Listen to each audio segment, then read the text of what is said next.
Kung lumalabas ay Diyos ang Panginoong Jesucristo nung narito sa lupa at dati Diyos na nasa langit na nagkatawang tao, nung siya ay namatay at bilong binuhay ng Diyos, umakyat sa langit, naluklok sa kanan ng Diyos, ano ngayon ang Kristo nung siya ay nasa kanan ng Diyos? O, pakinggan mo, pareho sila ng grado.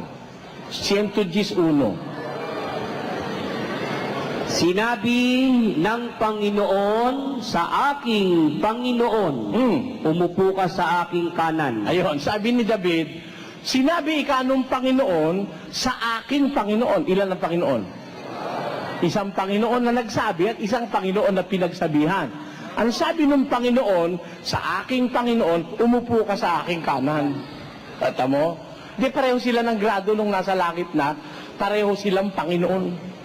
Panginoon yung Ama, Panginoon din naman yung nakaupo sa kanyang kanan. Eh, sino ba yung nakaupo sa kanan? Basa, pakinggan niyo kung sino yung nakaupo sa kanan. Kung kayo nga'y muling binuhay na kalakip ni Kristo, ay hanapin ninyo ang mga bagay na nangasa itaas, na kinaroroonan ni Kristo, na nakaupo sa kanan ng Diyos. Ayun, nakaupo pala si Kristo sa kanan ng Diyos. Tanungin natin ng Diyos, Diyos, yung pinaupo mo sa kanan mo, ano yan? Ang Diyos ang tanungin natin, ha? Pinaupo mo si Kristo sa kanan mo, ano ba yung nakaupo sa kanan mo? Pwede sumagot? Tinan mo ang sabi ng Diyos, ha? Hindi ikaw, ang Biblia sasagot. Ako nagtatanong, di Biblia sasagot, hindi ikaw. Kung ikaw ang pasasagutin ko, hindi na ako pupunta sa lipa, kapatid. Ha? Di ba? Ang tanong ko, nung paupuin ng Diyos si Kristo sa kanyang kanan, ano ang tawag nung Ama o nung Diyos doon sa nakaupo sa kanan niya? 1:8 ng Ebreo. Ngunit tungkol sa anak ay sinasabi. Tungkol sa anak, sinasabi, ang nagsasabi yung Ama. Ano sabi nung Ama sa anak? Ang iyong luklukan, O Diyos, ay magpakilanman. Nakita mo, ang tawag nung Ama sa anak, Diyos. Ang iyong luklukan, O Diyos, ay magpakailanman. Sabi nung Ama sa kanyang anak. Ay, Brother Eli, doon sa 80 ng awit, talatay 17. Ang sabi na nasa kanan daw ng Diyos, babasahin ko, mapatungnawa ang iyong kamay sa tao na iyong kinakanan. Ayun. Sino yon? Ang nasa kanan daw ho ng Diyos ay hindi Diyos at tao. Ay, kapatid, walang ganun ang nabasa mo. Basahin ko ulit. Ulitin mo. Mapatungnawa ang iyong kamay sa tao na iyong kinakanan. Kinakanan, hindi ka nasa kanan. Iba yung kinakanan sa nasa kanan.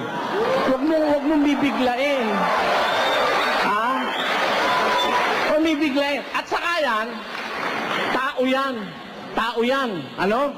At ang panalangin, mapatungnawa ang iyong kamay sa tao na iyong kinakanan. Hindi si Kristo yan.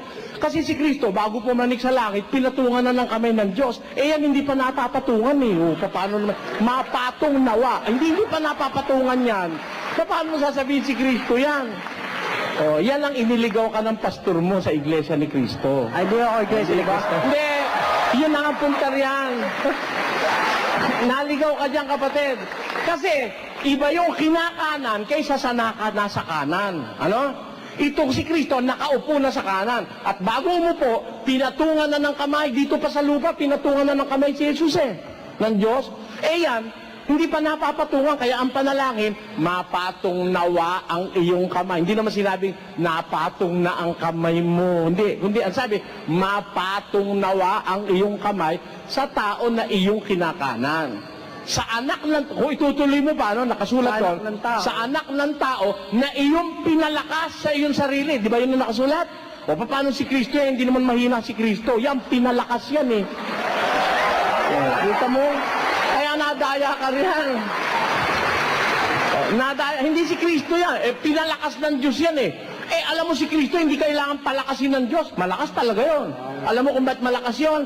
Basa, 1:24 ng unang Korinto. Ngunit sa kanila na mga tinawag, maging mga Hudyo at mga Griego, si Kristo ang kapangyarihan ng Diyos at ang karunungan ng Diyos. Si Kristo ang kapangyarihan ng Diyos.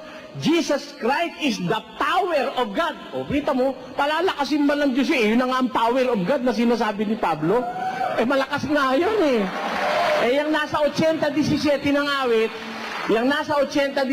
awit, mahina yan, kaya pinalakas ng Diyos yan. Alam mo kung sino yan, kapatid? Sino? Si David. Tatanong ko lang po yung di ba may bautismo po sa tubig? Yung bautismo po din sa apoy tsaka sino po yung gumaganap po nun? Alam mo, yung bautismo sa apoy, iisa lang ang makakagawa nun. Sabi ni Juan Bautista ito, ang makita mo, At nagpatotoo si Juan na nagsasabi, nakita ko ang Espiritu na bumababang tulad sa isang kalapati na buhat sa langit at dumapo sa kanya. At siya hindi ko nakilala. Tatapwat ang nagsugo sa akin upang bumautismo sa tubig ay siyang nagsabi sa akin, ang makita mong babaan ng Espiritu at manahan sa kanya ay siya nga ang bumabautismo sa Espiritu Santo. ayon, ang makita mo na babaan ng Espiritu, siya ang bumabautismo sa Espiritu Santo at, doon sa kabila, Sa katotohanan ay binabautismohan ko kayo sa tubig sa pagsisisi.